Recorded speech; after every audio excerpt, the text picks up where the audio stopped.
Hello everyone and welcome to my channel. और आज के वीडियो में हम आईसीएसई क्लास 10 बायोलॉजी का एक्सक्रीटरी सिस्टम चैप्टर को वन शॉट में कवर करेंगे और ये आपके सेमेस्टर 2 एग्जामिनेशन का भी पार्ट है। So let's start.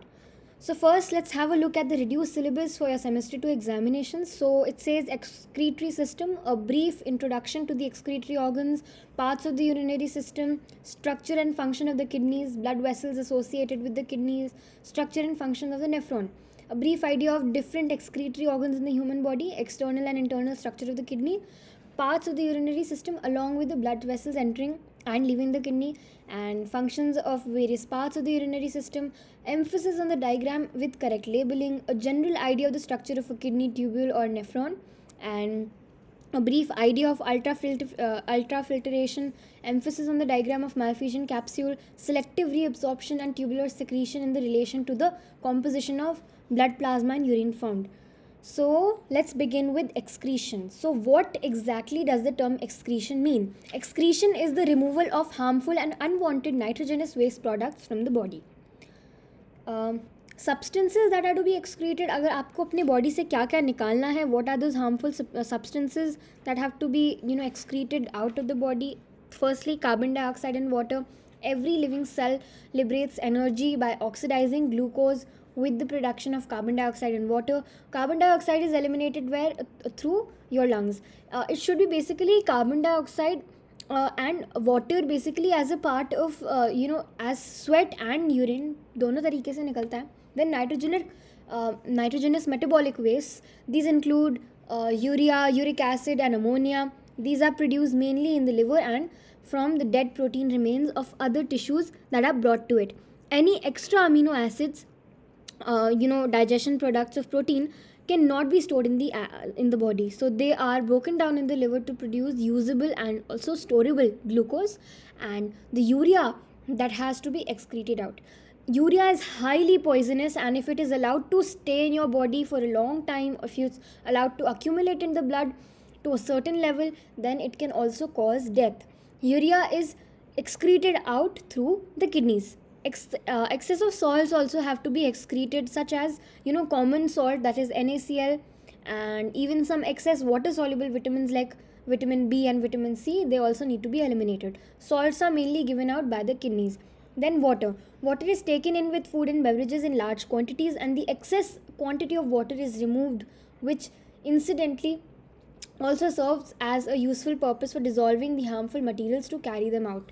तो वाटर का क्या है, वाटर ठीक है एक्स्ट्रा है, उसको तो निकालना ही है, बट वाटर क्या करता है ना, अपने अंदर सारी हार्मफुल चीज़ों को एक तरह से डिजॉल्व कर लेता है. तो water plus the other things that had to be excreted out, उनका एक मिक्सचर जो आपका यूरिन होता है वो ईजिली बाहर निकल सकता है. तो वाटर का वो भी पर्पस है.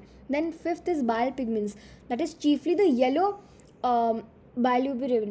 Then they are the breakdown products of the hemoglobin of the dead RBCs, and the liver cells extract it from the circulation and secrete it into the bile juice poured into the duodenum through the common bile duct. These pigments are modified in the intestine to pigments that give feces the yellowish brown color. So this can be asked that what gives your feces the yellowish brown color that it's got is due to the pigments. These pigments, the yellow bilirubin pigment that is there, the bile pigment, okay, and some of these pigments are excreted in the urine also. So it gives the yellow color to urine also. We learn about what exactly gives urine its color, the yellowish color, but yeah, for the feces it's here. Excretory organs, excretion in humans or mammals is brought about by the following organs. So there are four main organs: kidneys, sweat glands, lungs and liver. So as kidneys, so these are the primary excretory organs throwing out excretory products, that is chiefly urea in the form of urine. Sweat glands, the excretion by sweat glands is incidental. These glands are primarily concerned with cooling, that is thermoregulation. तो जब आपकी body से sweat निकलता है तो it gives a cooling effect on the surface of the skin. The sweat is secreted carries with it small amounts of nitrogenous wastes and also salts, and sweat glands pass out sweat only when required for cooling. So truly they are not excretory, they are like secretions of the glands. They are not they're not actually excretory in nature, but yeah, Then lungs. Excretions by lungs are in the form of carbon dioxide released in the expired air.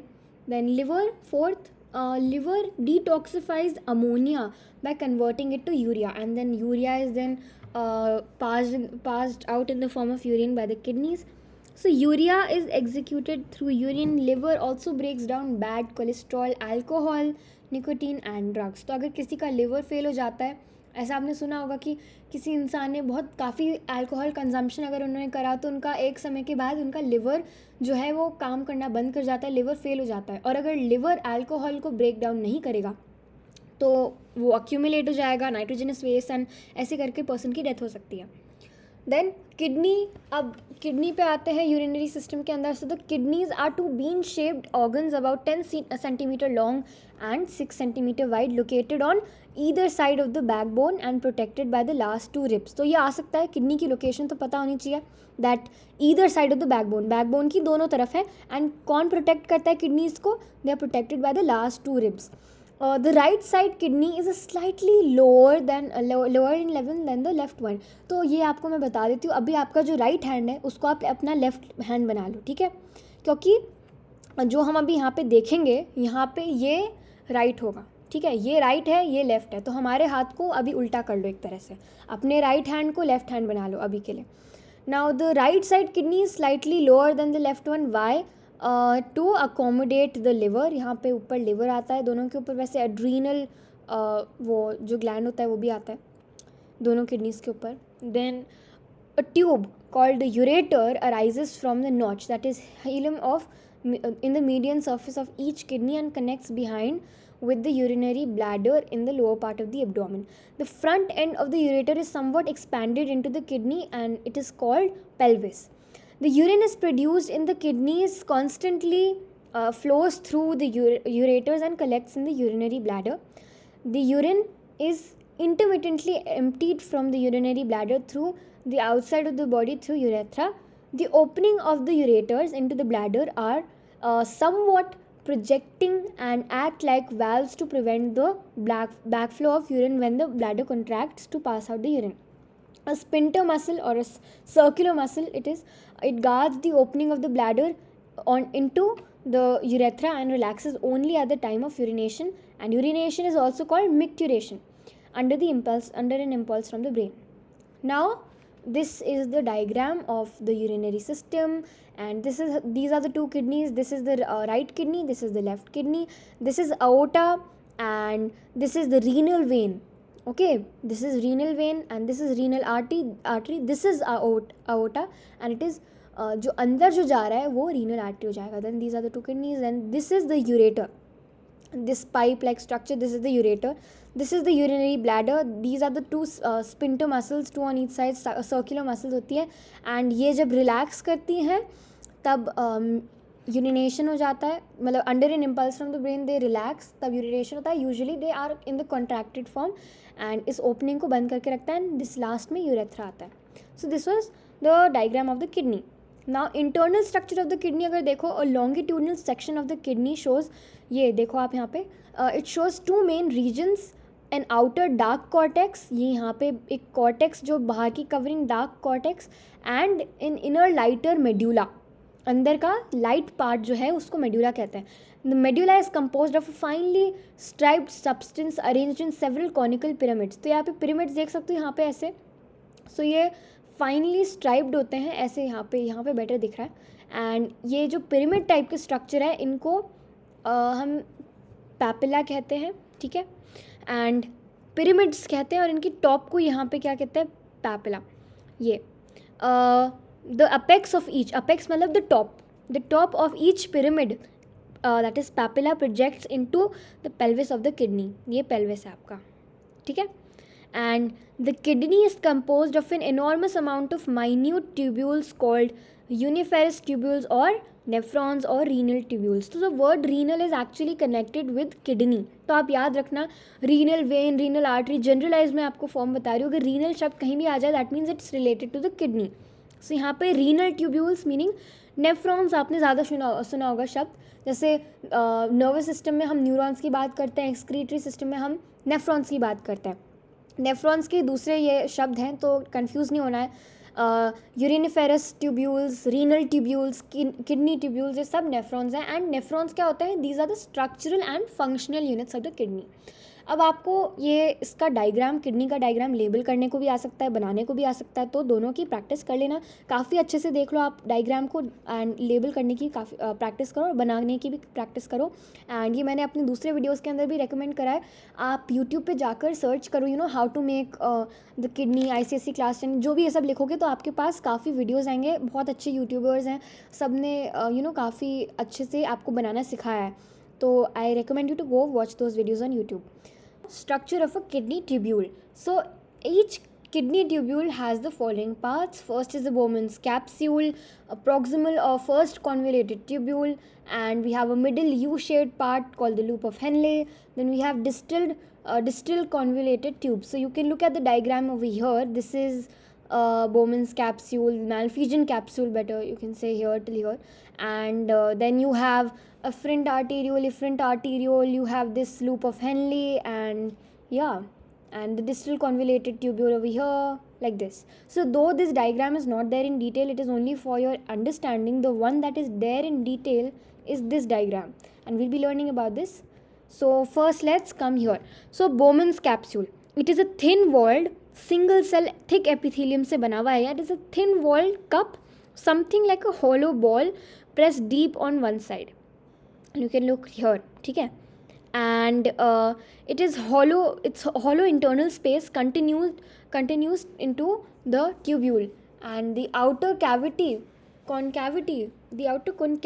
of the cup lodges a knot-like mass of blood capillaries called glomerulus. तो glomerulus क्या है? ये part, ये जो एक the capillary network, the clot of blood capillaries inside this capsule, this Bowman's capsule is called glomerulus.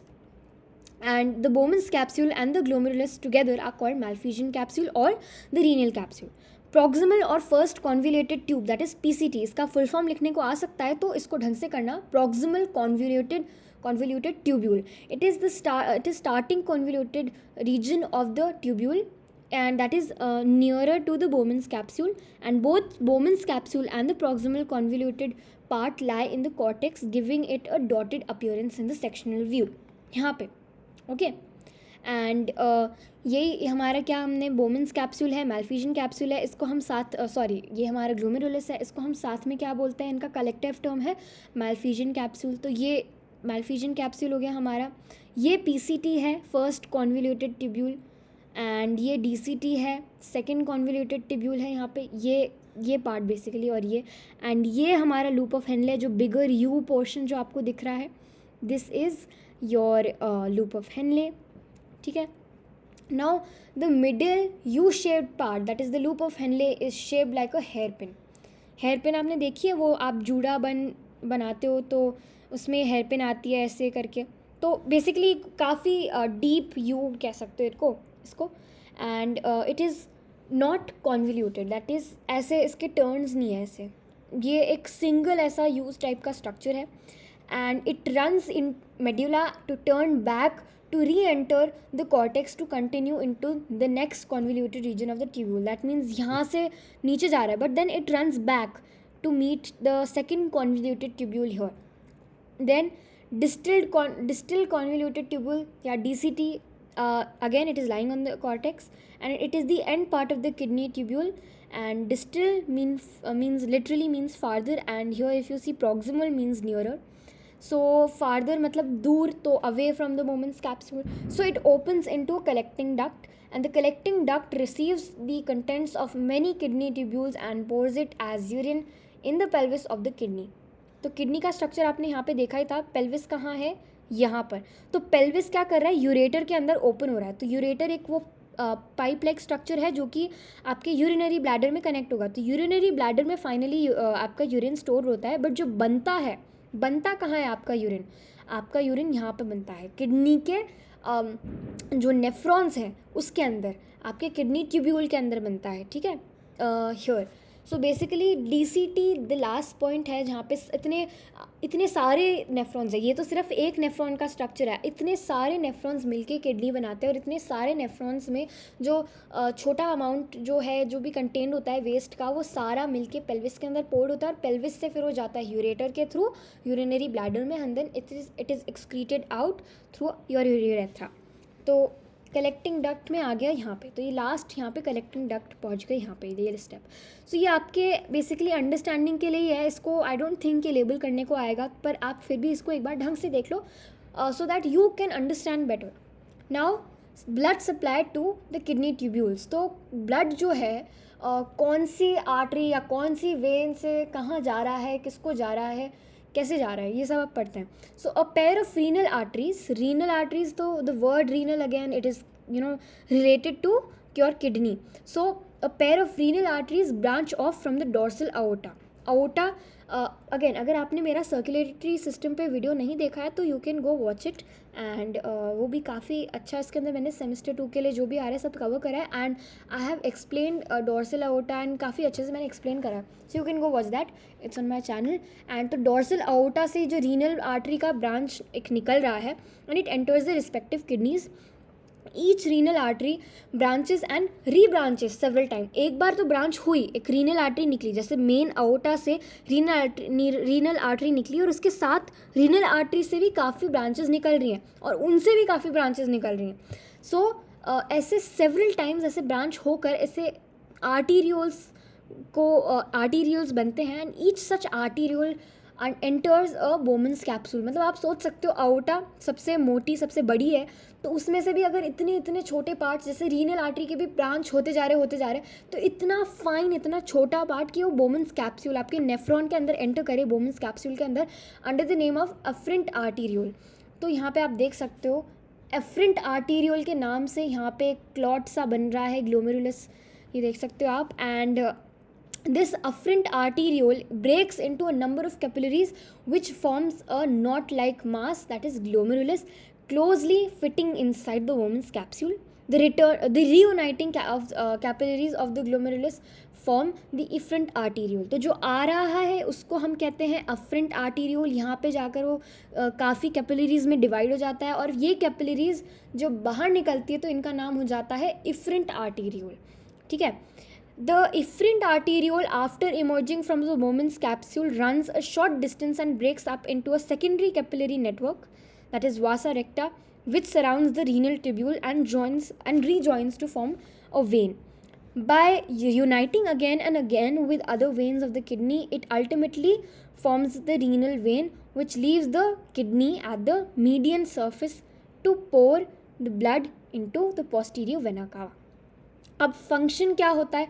Function of kidney, formation of urine होता है। एक तो अब यूरिन जो है वो भी 2 मेजर स्टेप्स से फॉर्म होता है। पहली तो बात है ultra filtration, and second is reabsorption. तो अल्ट्रा फिल्ट्रेशन का काफ़ी इंपॉर्टेंट है, इससे डेफिनेशन पूछा जा सकता है। So what is ultra filtration? The blood flows through the glomerulus under great pressure which is much greater than that in the capillaries elsewhere. बाकी बॉडी में आपके कैपिलरीज में जो प्रेशर है उससे कई ज़्यादा प्रेशर के अंदर आपका ब्लड फ्लो करता है ग्लोमेरुलस के अंदर, यहाँ पे ये जो कैपिलरीज है इनके अंदर। And the reason for this greater pressure is that the efferent arteriole, that is जो बाहर जा रहा है ये वाला, this arteriole is narrower than the efferent arteriole, that is the incoming arteriole. This high pressure, this hydrostatic pressure causes the liquid part of the blood to filter out from the glomerulus, and this into the renal tubule, and this filtration under extraordinary force is called ultrafiltration. तो क्या हो रहा है यहाँ पे, जो आपके इतना हाई प्रेशर के अंदर ब्लड फ्लो कर रहा है ग्लोमेरुलस के अंदर, तो आपने जो देखा यहाँ पे जो अफरेंट आर्टीरियोल है, जब वो आ रहा है तो वो काफ़ी मोटा है, बट जब वो बाहर जा रहा है इफरेंट आर्टीरियोल के फॉर्म के अंदर तो उसका साइज़ कम हो जा रहा है, वो थोड़ा पतला हो जा रहा है। एंड ये जो प्रेशर है, इस प्रेशर का नाम क्या है? Hydrostatic pressure. एंड ये क्या करता है, इतना प्रेशर जब आप डालते हो तो it causes the liquid part of the blood, जो ब्लड के अंदर जो लिक्विड पार्ट है वो फिल्टर आउट हो जाता है ग्लोमेरुलस से इनटू द रीनल ट्यूब्यूल। ठीक है। And this filtration under the extraordinary force is called ultrafiltration. During ultrafiltration, almost all the liquid part of the blood, that is plasma basically, along with most of its organic and inorganic substances including urea, glucose, amino acid, etc., comes out of the glomerulus and passes into the funnel shaped cavity of the Bowman's capsule. And the fluid entering the renal tubule is called the glomerular filtrate. तो आप यहाँ पे देख सकते हो, ये जो अब इफ्रेंट आर्टीरियोल में जो ब्लड फ्लो करेगा उसका सारा जो बेसिकली लिक्विड पार्ट जो है, प्लाज्मा वाला पार्ट, वो सारा अब चला गया है. इट इज़ जो लिक्विड पार्ट है वो तो सब चला गया है अल्ट्रा फिल्ट्रेशन के थ्रू. तो अब जो इफ्रेंट आर्टीरियोल के अंदर जो ब्लड फ्लो करेगा वो काफ़ी थिक होगा as compared to afferent arteriole वाला. सो ये एंड अब जो आपके बोमन्स कैप्सूल के अंदर जो फनल शेप्ड की जो बोमन्स कैप्सूल यहाँ पे जो इसका जा रहा है, बेसिकली ये स्टेम जो है इसके अंदर जो जा रहा है, उसको इस फिल्ट्रेट को हम क्या बोलेंगे, ये जो फ्लूइड है बेसिकली, अब इसको क्या बोलोगे आप, इसको हम बोलेंगे glomerular filtrate. The glomerular filtrate consist of water, urea, salts, glucose and other plasma solutes. The thicker part of the blood left behind in the glomerulus after ultrafiltration, namely two kinds of corpuscles, proteins and other large molecules, are carried forward through the efferent arteriole. Thus, the blood proceeding away from the glomerulus is relatively thick. ये मैंने आपको बता दिया. Now, this was ultrafiltration. Now, coming to reabsorption. The glomerular filtrate entering the renal tubule is not urine. या भी urine नहीं बना है यहाँ पे. It is an extremely dilute solution containing a lot of usable materials. तो अभी इसमें सब कुछ ऐसा नहीं है जो एक्सक्रीट करने का है. अभी इसके अंदर ऐसी भी चीज़ें हैं, ऐसे भी यूजेबल सॉल्ट्स हैं, यूजेबल मटीरियल्स हैं, ठीक है, including glucose and some salts that, such as those of sodium. So as the filtrate passes down the tubule, much of water is reabsorbed together with the usable substances. तो यहाँ पे reabsorption हो रहा है यहाँ पे किसका, वाटर का and the usable substances present. और ये काफ़ी जो डाइल्यूट था अभी ये मिक्सचर, क्योंकि इसके अंदर काफ़ी पानी था. तो अब क्या हो रहा है, रीएब्जॉर्प्शन हो गया है. तो reabsorption is only to the extent that the normal concentration of the blood is not disturbed. Blood का नॉर्मल कॉन्सेंट्रेशन जो है वो डिस्टर्ब नहीं होना चाहिए. तो तब तक ही आप रीएब्जॉर्प्शन कर रहे हो जब तक ब्लड जो है जैसा नॉर्मल होना चाहिए वो वैसा ही है. This is called selective absorption. तो सेलेक्टिव एब्जॉर्प्शन क्या हुआ, the reabsorption of usable materials, the usable substances and water to the extent that the normal concentration of blood is not disturbed is called selective reabsorption. And certain substances like potassium and in the normal course and a large number of foreign chemicals including drugs like penicillin are passed into the forming urine in the distal convoluted tubule. This passage involves the cavity of the cells of the tubular wall and hence it is called tubular secretion.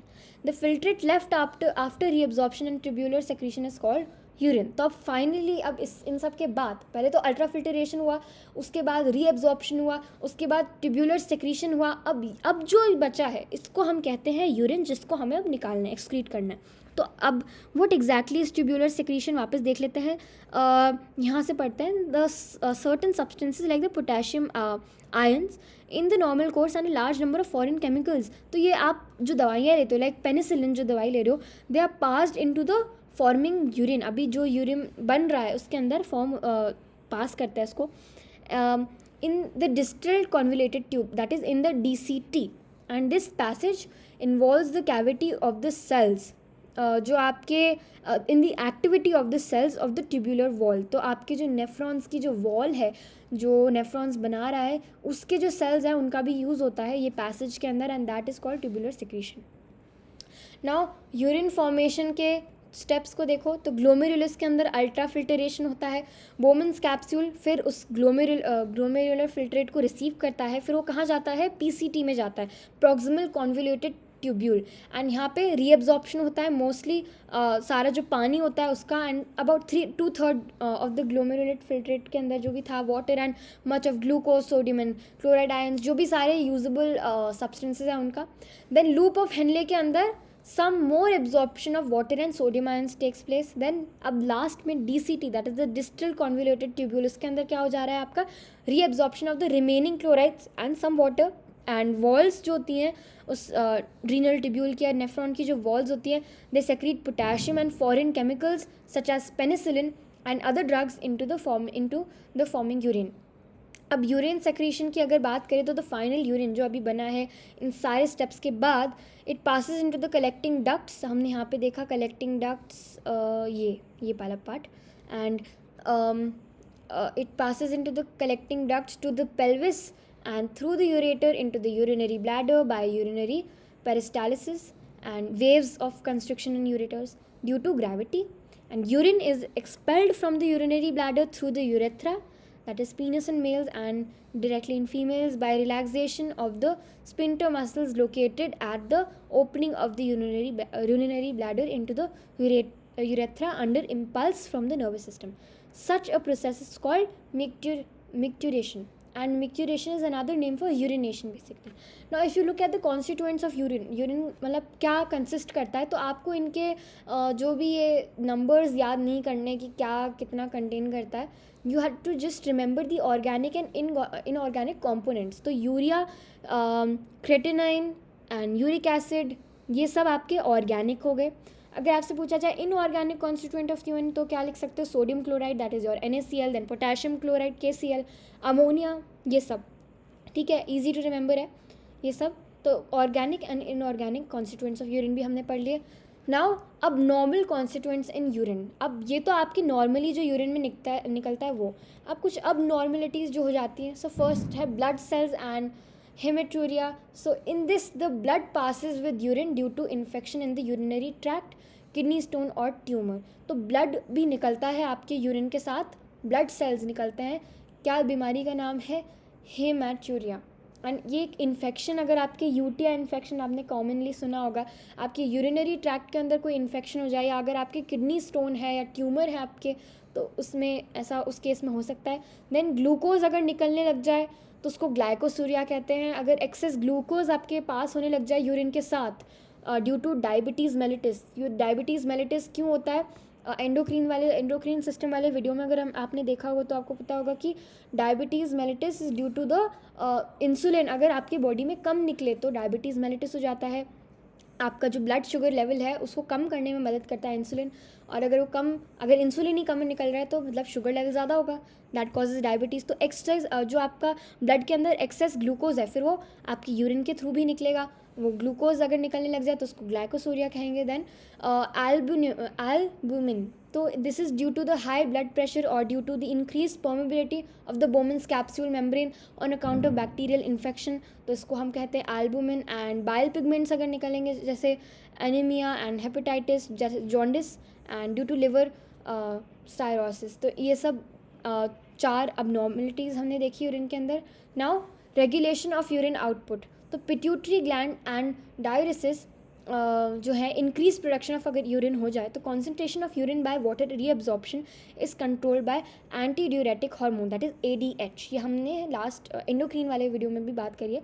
And it is secreted by the posterior lobe of pituitary gland. तो posterior pituitary से ADH hormone हमारा निकलता है जो क्या करता है, it controls basically the water reabsorption. ठीक है, the concentration of urine it is controlled by ADH hormone.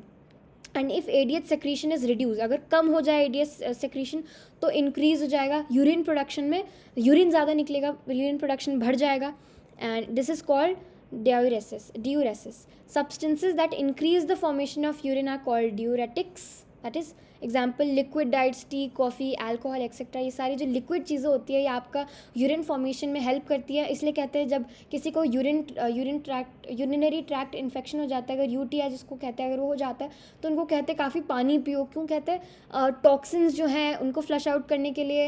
And toxin आपके कैसे निकलता है बॉडी के थ्रू यूरिन, राइट. तो यूरिन जो है उसमें पानी अगर आप पियो या कुछ लिक्विड डाइट अगर आप लो तो काफ़ी हेल्प करता है यूरिन बनाने में. एंड उससे टॉक्सिन्स निकलता है आपकी बॉडी के थ्रू. एंड जो सब्सटेंसेस यूरिन फॉर्मेशन को इंक्रीज़ करें उसको कहते हैं ड्यूरेटिक्स. एंड अगर आपके इंक्रीज प्रोडक्शन ऑफ यूरिन हो बॉडी के अंदर उसको हम कहते हैं ड्यूरेसिस. एंड पिट्यूटरी ग्लैंड में आपने देख लिया ADH हार्मोन का क्या इसमें रोल है. Now, drinking enough water directly or through food helps the kidneys in their proper working. अब ये एक क्वेश्चन आ सकता है यहाँ पे, रीजनिंग क्वेश्चन, बोर्ड क्वेश्चन में ऐसा हो सकता है that in tropical climates like as in our own country India we drink a lot of water during summer. अब ये क्वेश्चन आएगा यहाँ से, yet we urinate fewer times in summer than in winter and the urine passed is generally thick. मतलब हम जो summer में हम समर में यूरिनेशन इतना यूरिनेट नहीं करते, समर के अंदर कम करते हैं, और विंटर के अंदर थोड़ा ज़्यादा करते हैं. और समर के अंदर जब हम यूरिनेट करते हैं तो हम जो यूरिन पास कर रहे हैं वो जनरली थिकर भी होता है. So what is the reason? The reason is that in summer we lose a considerable amount of part of water through perspiration, that means through sweat, in the form of sweat, and the kidneys have to reabsorb more water from the urine, making it more concentrated. आप पानी तो मान लो आप उतना ही amount पानी ले रहे हो, मान लो, तो आप बहुत सारा अमाउंट ऑफ वाटर आप स्वेट के थ्रू स्वेट के फॉर्म में लूज़ कर रहे हो. बट किडनी को भी फंक्शन करने के लिए उसको रीएब्जॉर्ब करना है ना पानी. तो जब वो रीएब्जॉर्ब पानी कर रहा है जो यूज़ कर सकता है वो, तो उस समय क्या हो रहा है, यूरिन थोड़ा थिकर हो जा रहा है, तो थोड़ा कॉन्सेंट्रेटेड हो रहा है. So you can read this again. The reason is that in summer we lose a considerable part of water through perspiration, that is through sweat, and the kidneys have to reabsorb more water from the urine, making it more concentrated. अब summary देखो आप excretion in humans की, तो carbon dioxide कैसे lungs से excrete करते हैं, और मिनरल सॉल्ट्स और nitrogenous waste products like urea, creatinine, uric acid, ये हम किडनी से करते हैं और स्किन से भी करते हैं, थोड़ा इन द फॉर्म ऑफ थोड़ी स्मॉल क्वांटिटीज़ में होता है स्किन के through in the form of sweat, and kidneys के अंदर in the form of urine. And water जो है हमारा, वाटर हमारे किडनीज़ के थ्रू या स्किन के थ्रू और लंग्स के थ्रू भी होता है, and bile pigments हमारे liver के through होते हैं through the intestine. So yeah, this was the complete chapter, the excretory system chapter, and all the best for your exam tomorrow.